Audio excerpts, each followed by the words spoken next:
Bonjour à chacun, à chacune, et merci pour ce temps de louange que nous avons pu avoir ce matin avec ces textes qui sont profonds, qui sont riches, on aurait pu les reprendre, et puis conjuguer cette deuxième partie du culte en méditant, en témoignant, en confessant, en louant. On va le faire d'une autre manière, mais gardons à l'esprit ce que nous avons entendu. Alors il y a les pensées secrètes de chacun qui nous habitent et qui nous font vivre. Elles sont positives, elles sont négatives, elles sont absentes, elles sont présentes, elles sont conscientes, elles sont inconscientes. Mais Dieu, lui, ne joue pas à cache-cache avec nous. Alors parfois, on a l'impression que Dieu semble se cacher, mais il se laisse trouver par celui qui le cherche de tout son cœur, dira un autre texte de la Bible. Alors si on ne sait pas ce qui se passe dans la tête du voisin ou de la voisine, mais je pense qu'il y a des bonnes choses qui se passent. Quand on est dans la présence du Seigneur, on peut croire que nos pensées sont purifiées, sanctifiées et même visitées à l'heure même. Mais Dieu, lui, nous révèle en Jésus-Christ sa pensée, ses intentions. Et je ne sais pas si vous l'avez fait attention, mais depuis un certain temps, mes thématiques sont reprises à partir de personnages. On a vu Jonas, on a vu Jérémie, on a vu Élie, et puis aujourd'hui on passe un peu dans le Nouveau Testament avec ces personnes, ces hommes et peut-être aussi ces femmes qui ont été appelés à un service, appelés à un mandat, appelés à un ministère. Mais j'ai envie de dire, il n'y a pas que ça. Tous les jours on est appelé par le Seigneur dans notre culte personnel, dans notre prière, dans notre silence intérieur, dans la vision que nous pouvons avoir du monde, de notre frère, de notre Église, de notre famille, du monde. Alors j'aimerais voir avec vous un petit parcours d'un autre personnage, Matthieu, qui a été appelé, et puis voir ce que ce texte peut nous dire dans la réalité concrète de notre engagement aujourd'hui, par rapport à son appel, l'appel de Dieu, par rapport à notre témoignage, par rapport à notre consécration spirituelle. Voilà, Dieu cherche un peuple, une église qui se tienne debout, prêt à le servir. Alors avec un texte et un titre, l'appel de Matthieu, où on aurait pu dire aussi un appel en 2 mots, « Suis-moi ». Et on va découvrir ce texte ensemble. Matthieu chapitre 9, mais il existe aussi en Luc 5 ou encore en Marc 2. Matthieu chapitre 9, versets 9 et suivants. En passant plus loin, Jésus vit un homme appelé Matthieu, assis au bord du bureau des péages. Il lui dit « Suis-moi ». Il se leva et le suivit. Jésus était à table dans la maison. Or, beaucoup de péagers et de pêcheurs avaient pris place avec lui et avec ses disciples. À cette vue, les pharisiens dirent à ses disciples « Pourquoi votre maître mange-t-il avec les péagers et les pêcheurs ?» Jésus, qui avait entendu cela, dit « Ce n'est pas pour les bien portants qui ont besoin de médecins, mais pour les malades que je suis venu. Allez apprendre ce que signifie « Je veux la miséricorde et non le sacrifice ». C'est un peu ici une citation, une reprise d'Osée 6.6. « Car je ne suis pas venu appeler des justes, mais des pécheurs. » Alors un premier repérage. Le texte de ce jour nous rapporte l'appel d'un des 12. Ici, en l'occurrence, il s'agit de Matthieu. Matthieu le péager, qui est connu aussi sous le nom de Lévi. Alors on va voir rapidement la ville, Matthieu le personnage, et puis comment le système se passait à l'époque. La ville d'abord. Jésus a passé un certain temps dans la ville de Capernaum et après avoir opéré un miracle de guérison, c'est juste ce qui précède notre texte, il quitte la ville. Mais Capernaum est un lieu de passage important sur une route commerciale qui relie la Syrie à l'Égypte. Cela pour dire qu'à l'entrée de la ville se trouve un bureau de douane. Les marchands s'y arrêtent pour s'acquitter de l'impôt sur leurs marchandises et justement, un homme est installé à ce bureau. Vous l'avez compris, c'est Matthieu. C'est un homme qui se nomme Matthieu, ou dans d'autres textes, Lévi. De sa vie, on ne connaît pas grand-chose, mais à part son métier qui est là décrit dans ce texte. Un homme qui occupe les fonctions très lucratives de collecteur d'impôts, méprisé pour plusieurs raisons à l'époque, notamment parce ils étaient au service de l'occupant romain. Mais le système est galvaudé. Le système choisi par ces derniers en vue de lever des impôts était relativement simple. Chaque province était divisée en un certain nombre de districts et un collecteur d'impôts était désigné par l'occupant.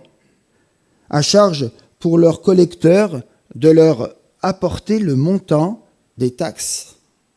Il devait donc en obtenir le paiement en employant, le cas échéant, des moyens coercitifs.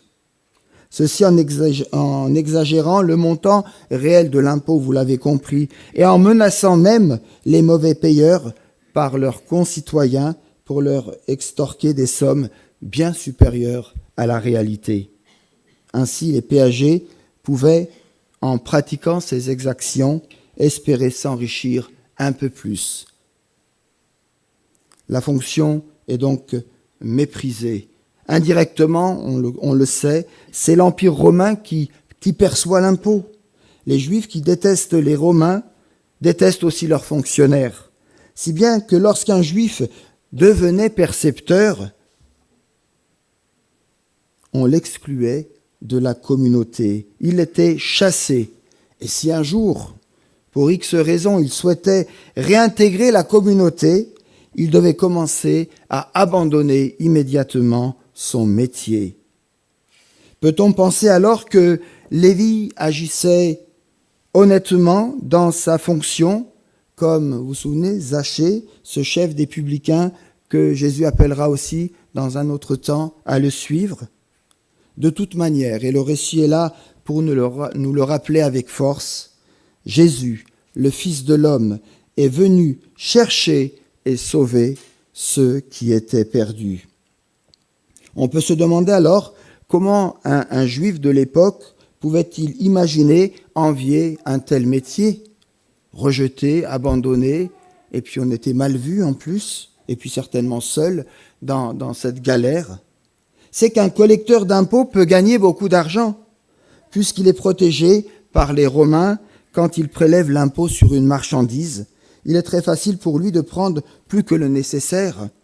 Et vous le savez, quand la perspective de gagner beaucoup d'argent pointe le bout de son nez, il arrive parfois que nos convictions intérieures puissent malheureusement nous trahir. Ce qui est décisif ici, c'est que lorsqu'il passe devant la douane, Jésus voit Matthieu et il l'appelle par ces deux mots, « Suis-moi ». Et toute une vie va être transformée. Que fait le collecteur? Il se lève et suit Jésus. C'est énorme et ça soulève, à mes yeux, au moins une question, si ce n'est pas plusieurs. Comment se fait-il que Matthieu réponde si rapidement à un appel aussi insouciant, aussi inconscient, celui de suivre Jésus qu'il ne connaît pas vraiment encore? Comment Matthieu a-t-il pu quitter sa place et ses fonctions aussi rapidement?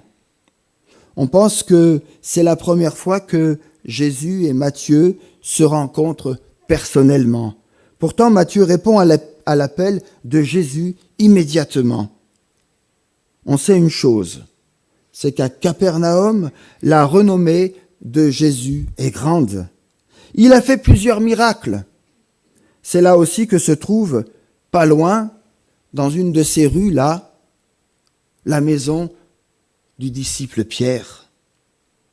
Et Jésus connaît bien cette ville. Du reste, quand l'Évangile raconte l'arrivée de Jésus à Capernaum, il parle d'elle comme étant, je vous renvoie en chapitre 9, verset 1er, sa ville.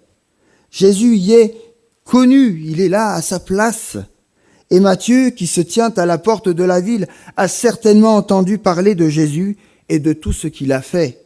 Alors s'il fallait remonter, ici on va résumer en quelques mots, il est question de l'appel de 4 disciples au chapitre 4, puis de la guérison du serviteur du centenier au chapitre 8, et de tous les malades qu'on lui amenait, toujours au chapitre 8, ainsi que le relèvement du paralytique devant les scribes, chapitre 9.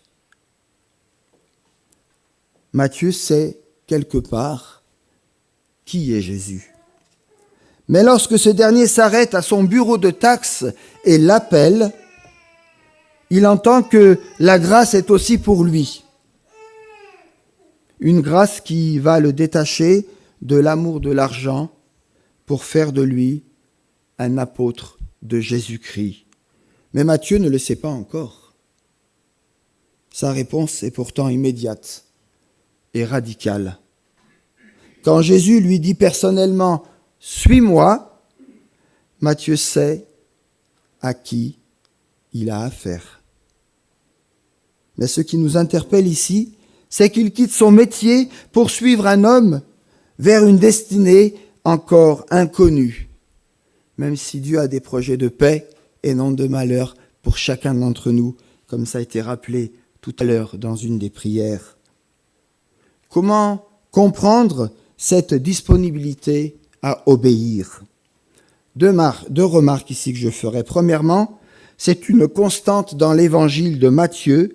Jésus est le Fils de l'homme dont on reconnaît l'autorité. C'est le roi du royaume qui vient pour inaugurer son règne.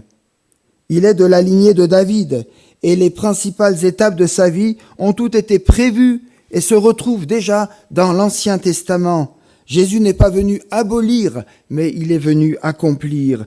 Et les personnes qui entendent Jésus parler sont frappées de cela, parce que Jésus, tout simplement, est convaincant lorsqu'il prend la parole. C'est frappant pour tout le monde.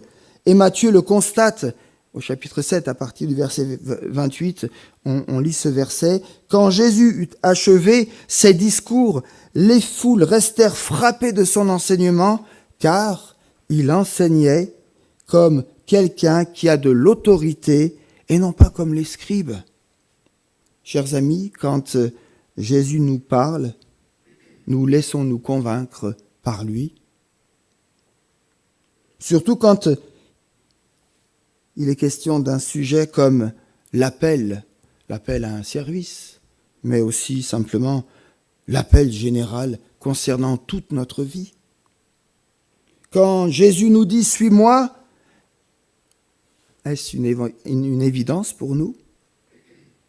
Voyez-vous, l'appel de Jésus pour nous est le fruit, quelque part, de son autorité. L'autorité de Jésus est une révélation, à mon sens.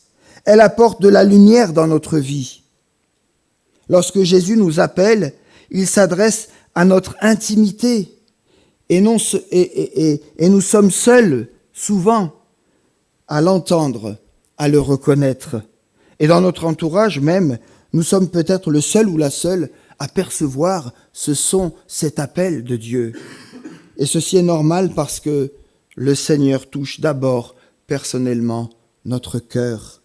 Il nous visite intérieurement et personnellement. N'oublions jamais d'un seul acte d'obéissance peut jaillir et découler pour nous un bonheur infini au-delà de ce que nous pouvons penser ou espérer, parce que parce que tu as osé obéir au Seigneur. Et puis, il y a aussi cette dimension du cœur. Si Matthieu obéit, c'est parce qu'il est prêt. Peut-être pas totalement, mais il est prêt quand même. S'il suit Jésus immédiatement, c'est qu'il est disposé à le faire.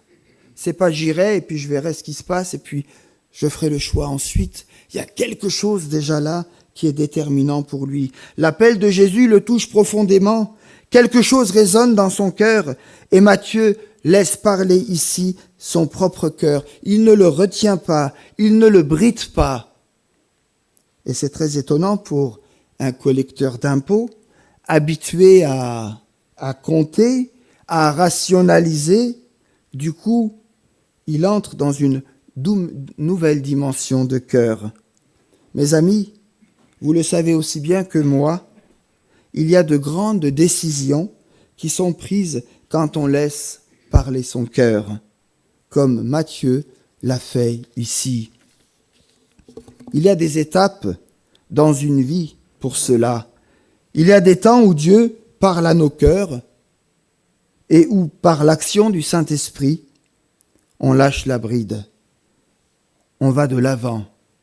On répond à l'appel librement, volontairement, avec certainement aussi de l'appréhension, comme Matthieu a dû en avoir au tout début de son appel. Dualité entre notre cœur et notre esprit rationnel. Nous avons, et je pense que nous l'avons tous expérimenté, dans ce que Dieu peut nous demander ou dans ce que Dieu nous confie pour le suivre, eh bien, nous savons que progressivement, nous disons oui, puis après nous avons des craintes, et puis cette crainte, progressivement, elle disparaît, cette crainte, cette angoisse, cette peur de je vais y arriver, est-ce que c'était bien pour moi, et puis est-ce que je suis le ou la bonne personne? On sait que progressivement ces choses passent. J'ai eu l'occasion de l'expérimenter plusieurs fois. Ce qui en revanche est ennuyeux et problématique, c'est quand la peur vient s'installer et qu'elle prend le dessus. Quand notre intelligence, donc notre esprit rationnel, constate que le cœur quelque part lui échappe. Alors il crie quelque part ces mots qui résonnent dans notre tête. Attention! Freine, c'est peut-être dangereux, ça ne pourra pas se faire, ce n'est pas toi, ce n'est pas pour toi. Et la liste n'est pas exhaustive. On le sait, le cœur avance quelque part plus vite que notre esprit rationnel, et ceci l'effraie de surcroît. Ce qui nous paraît logique, raisonnable, conforme au bon sens, prend un certain temps pour cheminer en nous. Il y a tellement de facteurs à intégrer que cela ralentit le processus de la marche. Et c'est un peu la dia que nous avons vue tout à l'heure avec cette femme et ses cheveux qui étaient comme électriquement attirés vers le haut. Puis on avait tout ce petit décor de pensée et d'images. Il y avait tellement de choses dans sa tête. Mais le cœur, lui, semble plus léger. Il ressemble un peu au vent. Il surmonte allègrement les obstacles. Il passe, il fait son chemin. Les contradictions ne lui font pas si peur que cela.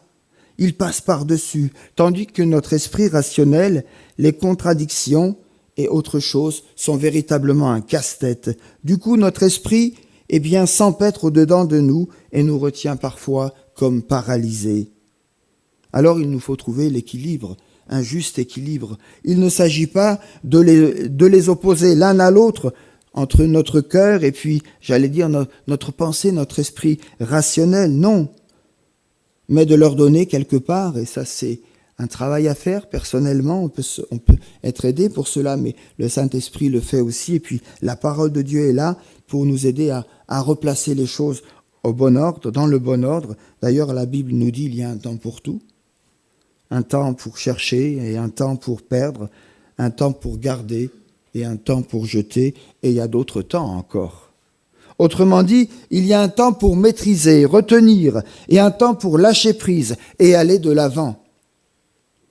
Le moment du cœur, si je puis m'exprimer ainsi, est arrivé pour notre cher Matthieu.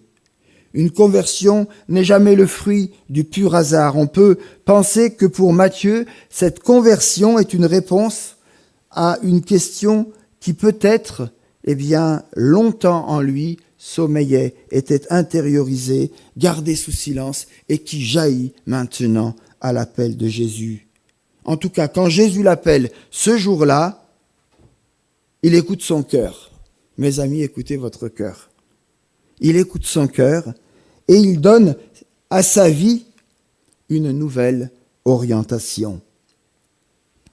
Et quel est le résultat de cette orientation? Elle débouche sur la manifestation d'un changement de mentalité. Matthieu, qui était assis au bureau de péage Nous le retrouvons maintenant à table, dans sa maison, dans laquelle il a organisé un grand repas, un festin.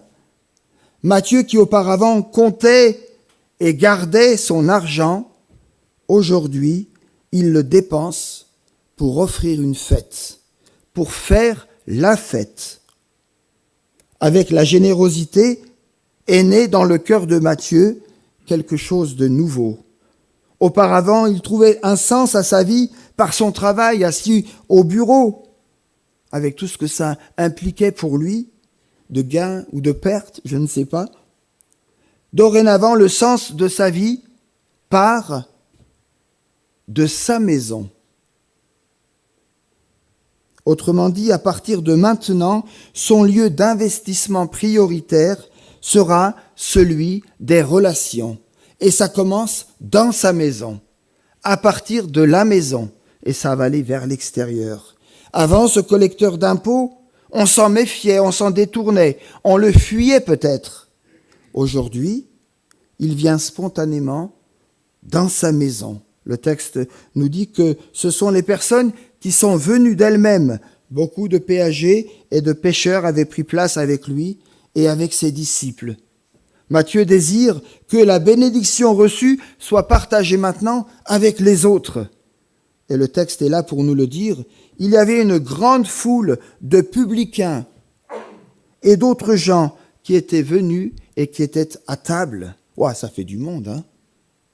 Et Luc 5, 29 nous précise, et des pécheurs étaient encore là. Et puis Jésus qui est invité avec ces personnes peu fréquentables. N'oublions pas qu'à l'époque, le fait de mettre le pied chez un pécheur était mal considéré d'un point de vue religieux. Je ne le savais pas. En réfléchissant et en regardant ici ou là les commentaires, j'ai découvert cela. Partager la même table que des pécheurs induisait aux yeux des pharisiens une approbation de leur comportement. En effet, le repas était le temps de la journée qui était le plus codifié par des règles religieuses. En veux-tu, en voilà. En partageant donc la table avec beaucoup de collecteurs d'impôts et de pécheurs, Jésus, à leurs yeux, était en train de transgresser un certain nombre de lois, de rites, et ça ne pouvait pas se faire. Le regard des pharisiens ici, il est bien triste, il est bien malheureux, j'ai envie de dire encore une fois. Les pharisiens, si nous faisons attention, ne sont pas assis à table avec Jésus. Ils épient de loin la scène, selon leur habitude. Attention, lorsque la miséricorde et la compassion sont absentes de nos actions, de nos pratiques et de nos formalités religieuses, nous sommes alors dénués de sens aux yeux de Dieu. Et c'est peut-être le sens du verset 13 que nous avons lu tout à l'heure dans le texte. Malheureusement, il se trouvera toujours sur nos chemins des pharisiens. Des pharisiens qui seront toujours prêts à critiquer le bien que vous faites parce que vous le faites autrement qu'eux-mêmes. Que Dieu nous préserve d'une si mauvaise attitude. Ils tombent même dans ce piège terrible de leur propre justice qui les rend prompts à juger les autres et, hélas, lents à apprécier l'œuvre merveilleuse du Seigneur en faveur des pécheurs que sont tous les hommes. Et puis nous voyons, on revient à Matthieu avec ce changement notoire. Matthieu est devenu à présent un homme populaire. Il l'était déjà, mais on ne parle plus de la même popularité. Il est devenu une nouvelle personne, une nouvelle créature, dans le cœur duquel Jésus a opéré une transformation, une guérison notoire. Vous me direz, peut-être, oui, mais si les personnes envahissent la maison de Matthieu, c'est parce que Jésus est présent. Et c'est lui qu'on est venu voir en priorité. Est-ce que vous pensez comme cela ou pas? Bon. En tout cas, si vous pensez comme ça, Vous avez tout compris.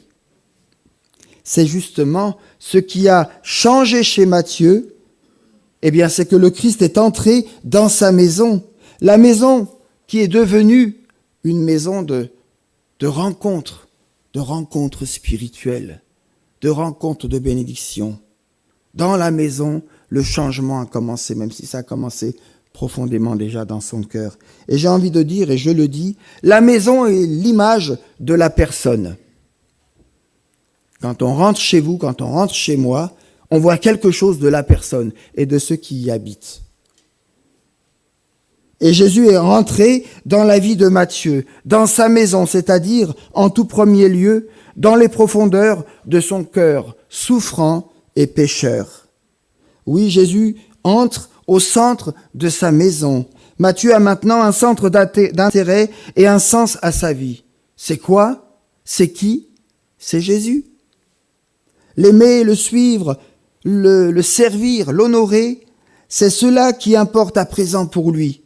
Et le résultat de cette transformation intérieure, c'est ce débordement de générosité qui va se traduire par une envie de faire la fête. Est-ce que vous avez envie de faire la fête? Comme il est écrit au psaume 34, verset 6, quand on tourne les regards vers lui, on est rayonnant de joie et le visage ne se couvre point de honte.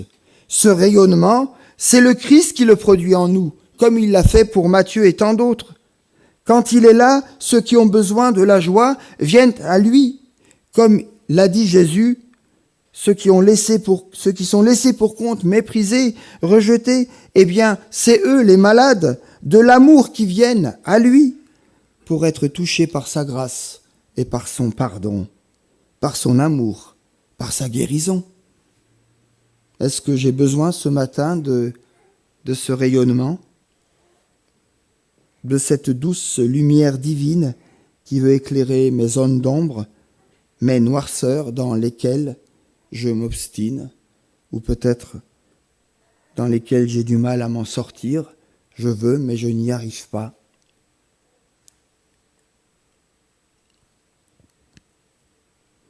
Une question se pose encore à nous à la lecture de ce récit. Comment la vie de Matthieu a-t-elle pu connaître un tel bouleversement? Comment a-t-il pu changer autant? Changer, d'accord, mais là c'est une révolution. Il me semble qu'un mot pourrait résumer ce changement. Alors il ne faut pas mal comprendre ce mot. On n'est pas là dans les extrêmes et dans les parties que cela pourrait créer. J'utilise ici le mot de radicalité. Jésus a osé se montrer radical avec Matthieu. Radical dans son amour, radical dans son appel, radical dans son choix. Je ne sais pas comment vous réagissez, mais généralement, quand on voit une personne, bon, je dis ça d'une manière très générale, voilà, dont le comportement est répréhensif, nous pensons intérieurement à cette personne ou à ces personnes en ces termes. Commence par changer, ensuite je t'accorderai mon intérêt, mon attachement. Avec ce collecteur d'impôts hautement répréhensible qu'était Matthieu, Jésus fait l'inverse. C'est un peu comme s'il lui avait dit, et je me permets ici d'extrapoler un peu le texte, « Matthieu, je t'accorde tout mon attachement, aussi je t'invite à me suivre. » Autrement dit, le changement que je désire pour toi viendra en son temps, c'est pas ton problème. Toi, simplement, fais-moi confiance. Si tu reçois mon amour, eh bien, reçois-le à mes yeux, non pas pour ce que tu fais, mais pour ce que tu es. Plus précisément, et nous le voyons dans le texte, le changement viendra de lui-même, et c'est effectivement ce qui s'est produit. La vie de Matthieu a changé dans les cours des heures, des jours, des semaines, des mois qui ont suivi cette rencontre inoubliable et cet appel inattendu avec Jésus. En fait, nous le savons, mais il faut se le redire plus souvent que cela. C'est Jésus qui transforme nos vies. C'est Jésus qui transforme les vies. Lévi, le prénom aussi, hein, vous avez jeu de mots là, Matthieu, Lévi, mais Lévi aussi, V-I-E, voilà. Quand il libère en nous sa miséricorde et sa compassion, son amour indéfectible, eh bien, un changement inévitable se poursuit.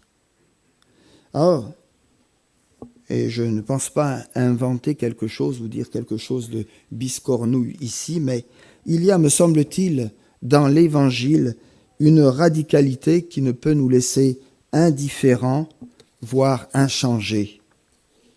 On le constate après une lecture attentive, combien les enseignements de Jésus ont pu, pas toujours, mais souvent, bousculer, voire renverser les habitudes de pensée et les convictions profondes des théologiens de son époque, qu'étaient entre autres les scribes et les pharisiens, mais aussi les disciples qu'il va choisir à sa suite et qu'il va former. Mes amis, lorsque nous laissons vraiment les enseignements de la parole de Dieu faire leur chemin en nous, nous réalisons combien l'Évangile bouscule nos propres vies et bien souvent nos propres schémas de pensée bien arrêtés qui nous conviennent si bien. C'est sur une radicalité christologique, une radicalité qui doit être intelligente et bien pensée, qu'il nous faut nous appuyer pour grandir spirituellement et pour comprendre, pour saisir toute la portée de l'appel et de l'envoi du Seigneur pour notre vie. Pas pour un jour, mais pour tous les jours de notre vie. Jésus s'est donc montré radical avec Matthieu. C'est comme s'il lui avait dit « Matthieu, je compte sur toi, je t'accorde ma confiance, alors suis-moi ». La conséquence de la radicalité de l'amour de Jésus a produit chez Matthieu 3 autres radicalités qu'il a appliquées pour lui-même, à savoir, premièrement, il s'est levé de son bureau, là où il était assis, bureau des péages. Il a quitté son poste pour suivre celui qu'il a appelé. Changement radical d'orientation. Chers amis, il y a des moments où il faut être radical avec soi-même. Être sourd au monde, être sourd à son voisinage, et puis dans la présence du Seigneur, avec l'aide de l'Esprit, être radical avec soi-même. Sinon, nous n'avancerons pas et nous passerons à côté de choses importantes qui nous concernent. Et après coup, quand on s'en rend compte, on n'a parfois que les yeux pour pleurer ou que de la tristesse. Deuxième radicalité, c'est à l'égard des autres. Matthieu a fait pour les autres qui étaient comme lui, pécheurs et malades. Il a fait ce que Jésus a fait pour lui. Il a ouvert sa maison, son cœur. Il a organisé, une fête de la compassion. Tiens, ça pourrait être une idée pour l'Église. Fête de la compassion, ouvert à tous. Et les malades et les mendiants de l'amour, en recherche d'eux, sont venus dans la maison de Matthieu, dans la présence de Jésus. Et puis, en troisième radicalité ici, chez Matthieu, Matthieu s'est trouvé, radical avec Jésus. Et là, je paraphrase un peu la pensée que Matthieu a dû avoir. En tout cas, je me mets un peu dans le personnage. Matthieu qui parle. Est-ce à haute voix? Est-ce une prière? Est-ce en chuchotant? Je ne sais pas. Il est en train de dire à Jésus, « Tu veux que je te suive? Mais je t'invite d'abord à venir dans ma maison et dans toutes les pièces de celle-ci. Viens au centre de ma vie et remplis-la entièrement de ta présence, de ta sainteté, de ta bénédiction. C'est sur cette base-là que je veux bien te suivre. Je souhaite que tu deviennes l'ami des personnes que je t'amènerai. Tu me veux vers toi, tu me veux avec toi, alors je te suivrai. Mais je t'amènerai aussi ceux que je connais et ceux qui ont tant besoin de toi, d'être visités, d'être transformés comme je l'ai été. Jésus a relevé le défi. Il est venu chez lui et il a pris la première place dans sa maison et dans son cœur. Jésus aime que nous soyons radicaux avec lui. Pas n'importe quelle radicalité, attention. Mais alors, comment réagir quand Jésus se montre radical avec vous-même? Avez-vous de la peine avec ce mot? On ne l'utilise pas tellement, en fait. À l'inverse, osez-vous vous montrer radical avec le Seigneur? Dans votre amour pour lui? Dans votre foi? Dans vos prières? Dans vos engagements et que sais-je? À la suite de Jésus, ça sera ma conclusion. Frères et sœurs, une vraie conversion, nous le savons, la Bible nous l'explique, se traduit toujours dans notre vie, dans une vie, par un demi-tour. Les choses anciennes sont passées, voici toutes choses sont devenues nouvelles, même si pour certaines choses, ça prend du temps et c'est pas automatique. Heureux sommes-nous alors si nous pouvons affirmer comme l'apôtre Paul, Philippiens 1, 21, « Car pour moi, Christ est ma vie. » Car pour moi, Christ est ma vie. Dans sa grande compassion, Dieu a fait de ce publicain méprisé le rédacteur du premier évangile pour présenter aux Juifs de son temps, mais aussi à tout individu, la personne du Messie sur lequel reposent toutes les promesses divines. Jésus, le Fils de Dieu, est venu accomplir tout ce qui était annoncé dans la loi et dans les prophètes. Et Matthieu apporte le message qui lui a été confié pour présenter, loin de l'Éternel, à tous les hommes.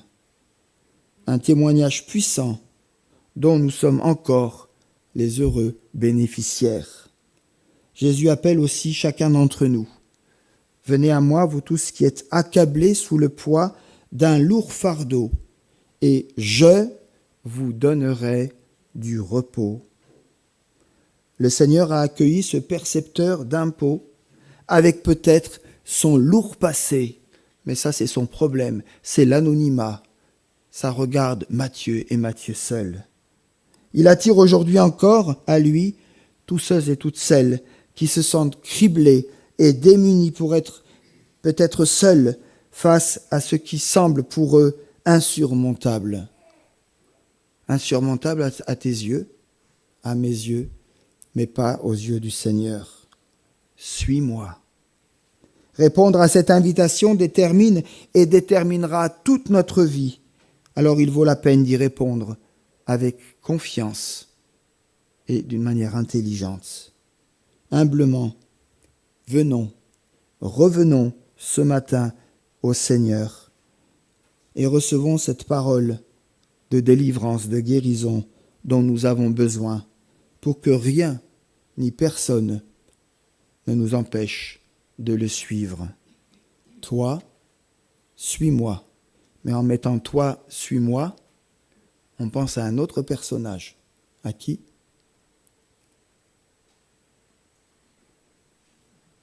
Je l'aborderai une autre fois. Là, c'était suis-moi, c'est Matthieu. Que t'importe, toi, suis-moi. Là, je vous ai aidé maintenant. C'est Pierre, donc. On découvrira Pierre une prochaine fois. Voilà, que Dieu bénisse la lecture de sa parole et puis sa méditation, qu'elle nous porte à faire cette fête de compassion avec Jésus, avec les membres de notre famille, d'une manière plus élargie encore, en Église et puis en dehors de l'Église aussi.